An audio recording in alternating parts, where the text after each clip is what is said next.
여러분 안녕하십니까?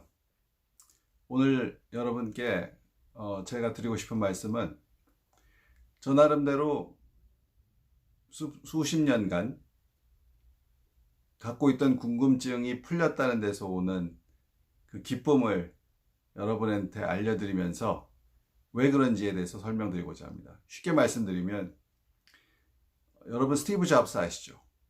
스티브 잡스 일화가 많이 있죠. 그 일화 중에 대표적인 것이 존 스컬리라고 펩시 챌린지를 통해서 코카콜라와 대등한 위치로 펩시를 끌어올렸던 마케팅의 귀재 펩시콜라의 마케팅 디렉터 겸 최고 경영자 존 스컬리를 애플로 스카우트하면서 그를 설득했을 때 썼던 말입니다. 많은 분들이 알고 계시겠지만 그때 스티브 잡스는 이렇게 얘기했습니다. Do you want to spend the rest of your life selling sugar water or join me to change the world? 그렇게 얘기했죠. 평생 남은 생을 설탕물 팔면서 다 보낼래? 아니면 나하고 힘을 합쳐서 세상을 바꿔볼래? 그런 설득에 스컬리가 넘어갔었다고 하죠. 또 스티브 잡스는 애플의 목표에 대해서 얘기할 때 우리의 목표는 사람들의 삶을 변화시키는 것이다 라고 얘기를 했다고 합니다. 저는 그런 얘기를 들을 때마다 어떻게 사업가가 이런 말을 할 수가 있는가. 사업가가 무슨 옛날 고대로 가면 한니발이나 시저나 근세에 오면 나폴레옹과 같은 그런 수준의 얘기를 할 수가 있는가. 위인전에 나왔던 웅지를 품고 세상을 바꾸고자 했던 위인들이 할 정도의 언사를 사업가가 내뱉을 수가 있는가. 신기했습니다. 어떻게 하면 이런 사람이 미국에서 나올 수 있었고, 또 스티브 잡스뿐만 아니죠. 최근에는 일론 머스크 같은 사람도 생각해 볼 수 있죠. 일론 머스크는 뭐라 그랬습니까? 내가 전기차 사업을 하는 것은 테슬라 모터스죠. 전기차 사업을 하는 것은 지구의 환경이 매우 나빠져서 인간들이 우주로 이주할 수밖에 없게 될 때 인간들을 우주에 이주시키는 사업을 하고 싶은데 그것을 당장 하기에는 기술이 부족하니 그걸 개발할 시간을 벌기 위해서 환경 오염을 조금이라도 늦추는 방법으로 전기차부터 하겠다. 그렇게 얘기했다죠. 마찬가지로 영웅전에서나 나올 수 있는 차원의 얘기 아닙니까? 어떻게 이런 사업가들이 그런 말을 하면서 그런 목표를 그야말로 공표하면서 겁 없이 뭘 믿고 사업을 할 수 있는지 저는 항상 그게 궁금했습니다. 그것은 무슨 학교에서 배운 것 또는 그 사람들이 특별하게 어디선가 깨우친 것이라기보다는 물론 그런 부분도 있겠죠. 그렇지만 그런 사람이 한둘이 아니고 미국에는 많이 있다. 기업가 중에 생각해보면 그 원인에는 그 사회, 그런 사업가들이 활동하는 그 사회의 어떤 분위기, 문화적 토양, 이런 것들이 어떤 특별한 특징을 가지고 있어서 그런 일들이 가능해지지 않겠는가 이렇게 생각해 볼 수 있겠죠. 그렇다면 어떤 문화적 토양이 또는 사상적 배경이랄까요? 거창하게 얘기하면 있길래 이게 가능해질 수 있을까? 저는 그것이 항상 저의 궁금증이었습니다. 그러다가 금년 2월 초중순부터 한 책을 읽기 시작했어요. 그 시기에 저도 많이 뭔가 용기를 받을 만한 책을 읽어야 될 시기였는데 지금도 마찬가지입니다만은 모든 사람이 다 항상 그렇죠. 그 책을 그런 목적을 갖고 읽기 시작한 것도 아니고 그 책에서 그런 것을 발견할 수 있을 거라고 생각한 것도 아니었습니다. 다만 그 작가에 대해서 평소에 굉장히 관심이 많았기 때문에 그 책을 읽기 시작했는데요. 그 책을 읽은 지 약 한 달 보름간 완파를 했는데 그 이유는 이 책이 굉장히 긴 책입니다. 번역된 책으로 먼저 읽었는데 무려 토탈 3권으로 이루어져서 2700페이지에 해당되고요. 영어 책도 봤는데 빽빽한 페이퍼백 있지 않습니까? 미국에 빽빽하게 쓰는 아주 뭐 진짜 폰트 사이즈로 얘기하면 6에서 8 정도 나오는 폰트 사이즈, 그 정도 가지고 빽빽하게 채운 책으로 1000페이지가 넘습니다. 그래서 사람들은 이 책이 세계에서 12번째로 긴 소설이라고 얘기를 합니다. 소설이었습니다, 장르로는. 그리고 판매 부수로도 어떤 사람은 이 책이 역사상 가장 많이 팔린 소설이라고도 얘기하는 사람도 있습니다. 물론 거의 90% 이상이 미국에서 팔렸겠죠. 그래서 그 소설을 읽게 됐는데, 그 소설이 바로 오늘 소개시켜 드리려는 소설입니다. 그 소설은 바로 이 소설입니다. 잠시 보여드리죠.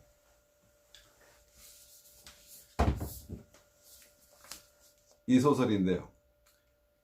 잘 보이실지 모르겠습니다만은 여기 보면 한국 제목이 아틀라스입니다. 아틀라스. 영어로는 Atlas Shrugged입니다. 이 내용을 전체를 다 소개시켜 드릴 필요는 없는 것이고, 아까 제가 느꼈던 왜 미국에서는 이런 문화가 가능하고 그런 사업가들이 나올 수 있었는가를 좀 설명해 줄 수 있을 만한 소설의 대목들을 한 몇 군데 소개시켜 드리겠습니다. 첫 번째로 보면요, 여기 주인공이 여자 주인공인데요, 이 여자 주인공이 이런 말을 합니다.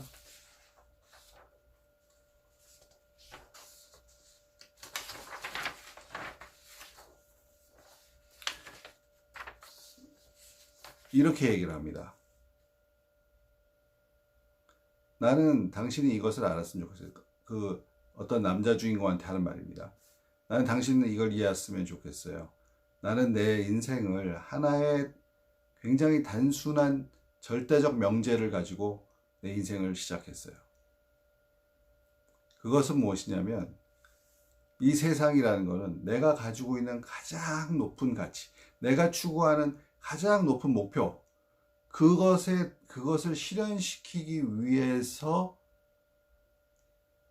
존재하는 나의 것이고, 그것보다, 그 가장 높은 가치보다도 조금이라도 낮은 표준, 기준이라는 것에는 절대로 타협하고 양보해서 거기에 만족할 수 없다는 것. 비록 그것이 아무리 어려운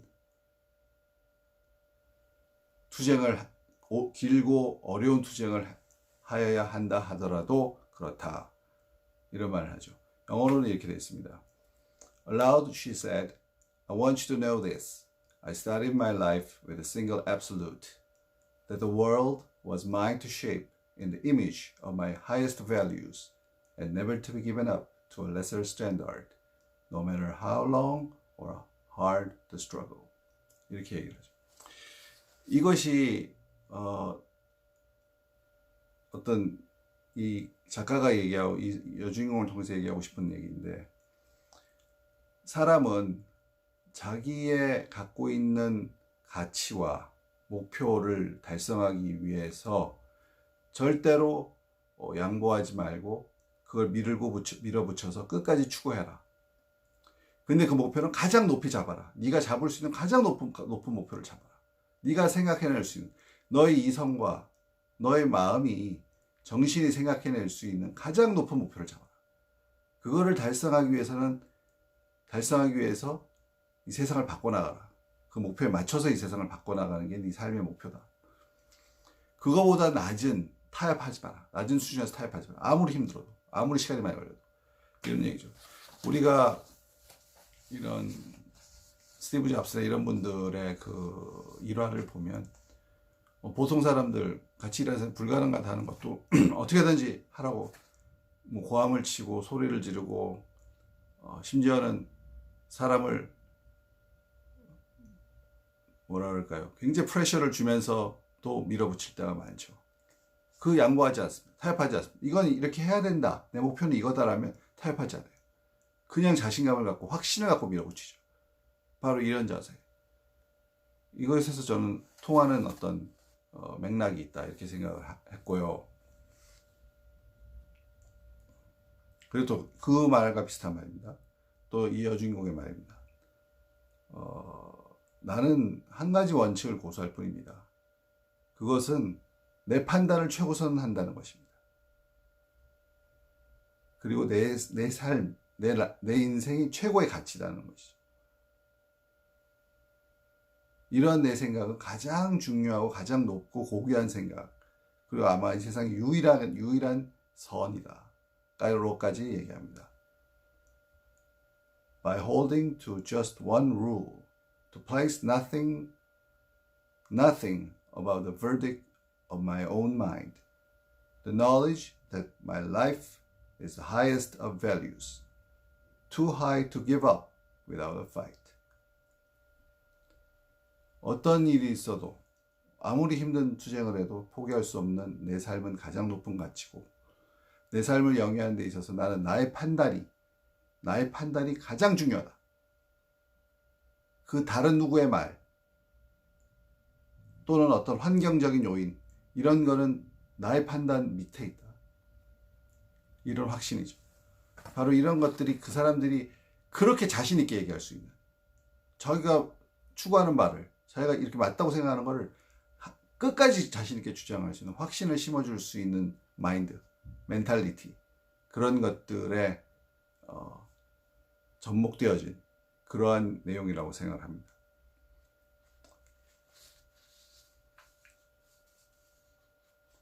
또 여기 보면요, 결정적으로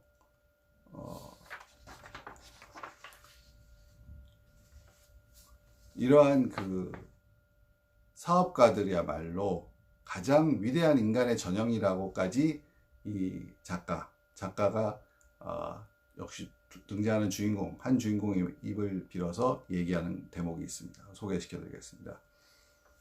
이것은요, 유명한 또 이 소설의 어떤 장면인데, 남자 주인공 중에 한 명이 프란시스코 단코니아라는 사람인데요. 이 사람이 돈이란 것에 대해서, 돈이란 이런 것이다라는 이야기를 쭉 사람들한테 펼쳐내는 그 대목입니다. 이 사람의 요지는 돈이란 거는 어떤 욕망의 상징이 아니다는 거죠. 돈은 가장 고귀한 가치의 상징이다. 즉, 사람이 자기의 능력으로 뭔가를 생산해내고 그 생산해낸 가치를 그만한 상응하는 가치와 교환하는 수단으로서 존재하는 것이 돈이기 때문에 이것은 인간 정신의 가장 고귀한 행위의 상징이다. 매개이자 상징이다. 이런 얘기를 하고 있어요. 그러면서 이렇게 얘기합니다. 미국이라는 나라에 대해서 얘기합니다. 아마도 역사상에서 처음이고 이거밖에 없는 유일무이한 미국은 돈의 국가다. 돈의 국가로서 탄생했다. 그런데 이것이 나는 미국에 대해 바칠 수 있는 최고의 찬사다. 나에게 있어서는.